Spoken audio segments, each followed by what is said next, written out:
All right, continuing in a series of videos on how to apply conceptual thinking to your playing and not play so much from memorized licks.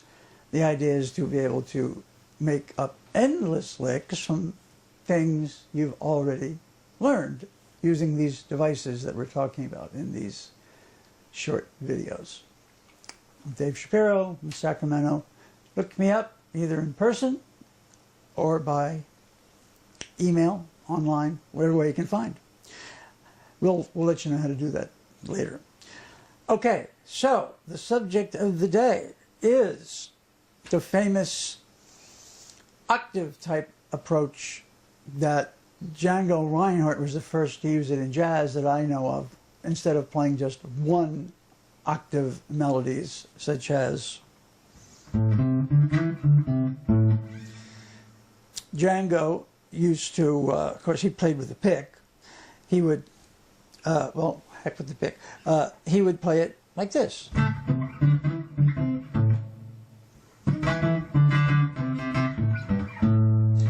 Wes Montgomery, I don't know if he got it from Django Reinhardt or piano players, because they do that type of stuff too. He developed it into an amazing part of his three-part style. He used to play block chord solos, octave solos, and single note solos. So we can take inspiration from these two great players, Reinhardt and Montgomery, and using the other intervals make up, you might say, a development of that idea. George Benson has done it by playing octaves with a note in the middle. It's a third below the high note. The sound can be heard on his big hit album, which had that hit Breezing. I think it was Breezing. It was like 1938. Sounded something like this. So what key was that in? I think it was in D, wasn't it? There we go.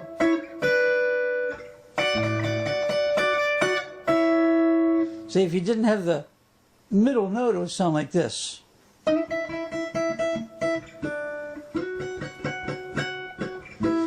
So I thought about this and I said, you know something, I always loved Thelonious Monk. Maybe I could get some of that action going with sort of a monkish flavor. Now, you can do it with any intervals, but let's try sevenths. Here's Mary Had a Little Lamb, key of, it's the E. Single note. Octaves. Some people play it with the thumb and the finger. Okay, so the idea I had was, why couldn't we do that with a slightly more modern sound like this?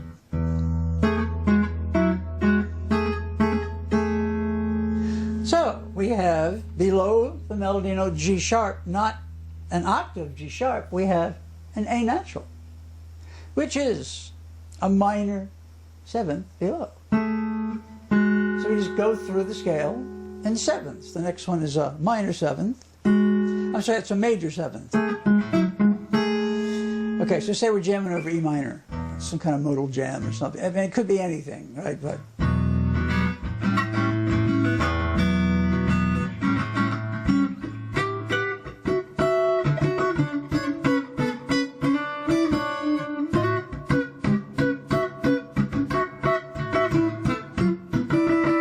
now, I was deliberately going outside there on purpose. That's a little dissonance, right? But if I stayed within the scale, it would have been like this.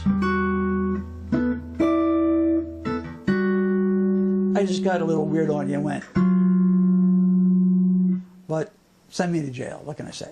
Anyway, so that's the idea. Now let's do some six, which is a more mellifluous type of sound. Again, it's like an E Dorian type scale. I'm going to use in six. Cool sound. In country western setting, it sounds like this. Right? You've heard it a zillion, 3 trillion times. In the song Hideaway by Freddie King, we hear this really cool lick.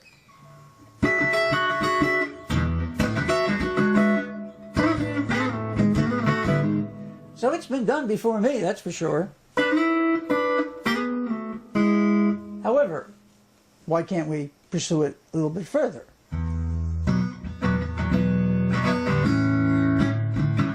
Down by the river, Neil Young. Jan Art.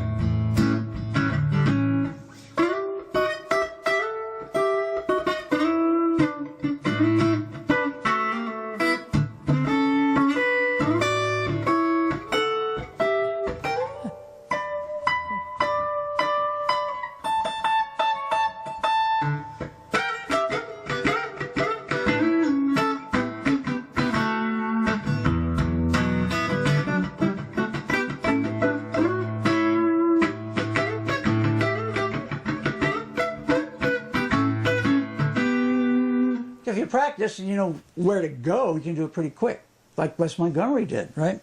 So what did? We did 6, 7s, you know, you could do 5ths, I guess. I don't know if they sound as cool, but you get my drift. We're using different intervals other than octaves.